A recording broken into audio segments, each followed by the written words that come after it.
Hello friends, இப்போ நாங்கள் எங்கே போகிறோம்னு பார்த்தீங்கன்னா, கீழே ஏதாவது ப்ளே ஸ்டேஷனில் போய் விளாட்லாம் அப்படின்னு சொல்லிட்டு தான் நாங்கள் போயிட்டுருக்கோம். ரூமில் இருந்து ரொம்ப போர் அடிச்சிட்டு அவனுக்கு. அதனால் நான் கீழே அழைச்சிட்டு போகிறேன். எங்களுக்கு ரூமுக்கு கீழே ஒரு ப்ளே ஸ்டேஷன் இருக்குது. இங்கே அவனுக்கு விளையாண்டு போர் அடிச்சிட்டு நான் எப்பயுமே மார்னிங் ஈவினிங் அழைச்சிட்டு வந்துடுவேன் அவனை சாப்பாடு ஊட்டுறதுக்காக. அவனுக்கு இங்கேயே விளாண்டு ஃபுல்லாக போர் அடிச்சிட்டு, சரி பக்கத்தில் உள்ள ப்ளே ஸ்டேஷனுக்கு போகலாம் அப்படின்னு சொல்லிட்டு பிளான் பண்ணி தான் நாங்கள் பக்கத்தில் உள்ள ப்ளே ஸ்டேஷனுக்கு கிளம்பிகிட்ருக்கோம். இங்கே வந்ததுமே பாருங்கள் எப்படி டல்லாக போயிட்டுருக்கான்னு. அப்படியே வந்ததுமே எனர்ஜியாக இருப்பான், செம்மையாக ஜாலியாகிடுவான். இங்கே வந்ததுமே இந்த இடத்த பார்த்ததுமே இப்போ அவனுக்கு ஃபுல்லாக போர் அடிச்சிட்டு சரின்னு சொல்லிட்டு தான் அவனை அழைச்சிட்டு நான் பக்கத்தில் உள்ள ப்ளே ஸ்டேஷனுக்கு போனேன். இங்கேனா பார்த்திங்கன்னா ஈவினிங் டயத்துலலாம் நிறைய குழந்தைங்கள்லாம் விளாண்டுட்ருக்கோம். ஸ்கூல் முடிச்சுலாம் விளாண்டுட்ருக்கோம். அப்புறம் இங்கே பார்த்திங்கன்னா ஃபுல்லாக நிறைய பேர் வாக்கிங்லாம் போவாங்க. இந்த ப்ளூ கலர் இருக்குது பாருங்கள், இது சைக்கிள் ஓட்டுற இடம். அப்புறம் அந்த பிங்க் கலரில் இருக்கிறது வாக்கிங் போகிற இடம்.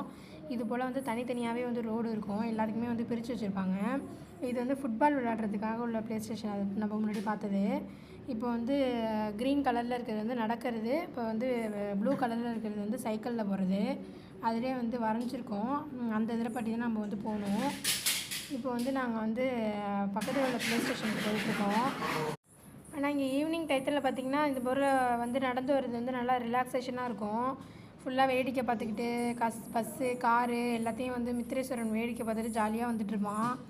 அப்புறம் போர் அடிச்சிட்டுனா நாங்கள் ஏதாவது ஒரு பஸ் ஸ்டாண்டில் போய் உட்காந்து நாங்கள் காரு பஸ்ஸு எல்லாத்தையும் வேடிக்கை பார்ப்பான். அதனால் அவனை உட்கார வச்சுட்டு நான் உட்காந்துருப்பேன்.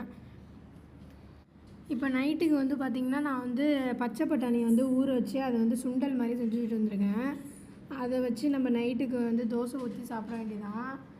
எல்லாமே நான் ரெடியாக இருக்குது. அதனால தான் நான் கீழே அழைச்சிட்டு வந்துட்டேன் அவனை.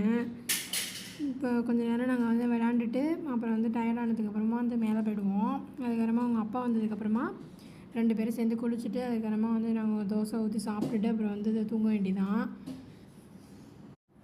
ஆனால் ரூம்லேயே பார்த்திங்கன்னா ரொம்ப நேரம் இருக்க முடியாது, செமையாக போர் அடிக்கும். ஆனால் ரூமில் ஏதாவது ஒர்க் இருந்துச்சுன்னா அதை முடிச்சுட்டு இந்த மாதிரி நாங்கள் ரிலாக்ஸாக கீழே வந்துடுவோம். அவன் ஊரில் பார்த்திங்கன்னா நல்லா சுற்றிட்டுருப்பான், அங்கே இங்கேயும் சுற்றுவான், பக்கத்து வீட்டுக்கெலாம் போவான். அவன் ஃப்ரீயாக இருந்தவன். அவனை கொண்டு இப்போ ரூமில் அடக்குனதும் அவனுக்கு ஃப்ரீயாக இல்லை. அதனால் நான் அவனை அதிகமாக ரூம்லேயே வச்சுக்க மாட்டேன், இல்லாட்டி மொபைல் பார்ப்பான் அதிகமாக.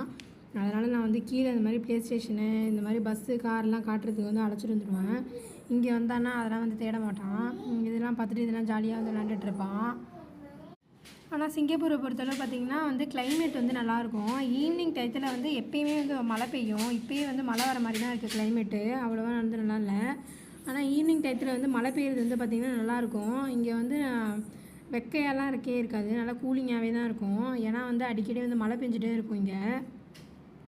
இங்கே மழை பெஞ்சாலும் பார்த்திங்கன்னா ஒரு தண்ணி கூட இங்கே தேங்கி நிற்காது. எல்லாமே ட்ரைன் ஆகி கலெக்ட் ஆகிடும். இந்த தண்ணி எல்லாத்தையுமே ரீயூஸ் பண்ணுவாங்க. ஆனால் நம்ம ஊரில் இருக்கிற மாதிரி அங்கங்கே தேங்கிலாம் நிற்காது. இங்கே மழை பெஞ்சதுக்கான சோடே தெரியாது. மழை பெய்கிறப்ப தான் தண்ணி இருக்கும். கொஞ்சம் நேரம் பார்த்திங்கன்னா எல்லாமே காஞ்சி போயிடும், நார்மல் தரையாட்டம் மாறிடும். இந்த ஊரில் பார்த்திங்கன்னா குப்பையுமே அப்படி தான். குப்பையெல்லாம் எரித்து பவராக கன்வெர்ட் பண்ணிவிடுவாங்க.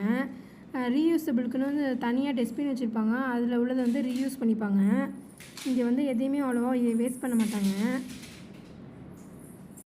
இதுதான் எங்கள் ஃப்ளாட்டுக்கு எய்த்தாப்பில் உள்ள ப்ளே ஸ்டேஷன். இது இங்கே ஒரு பையன் விளாண்டுட்டு இருந்தான், அவனோட சேர்ந்து விளாண்டுட்டு இருந்தான்.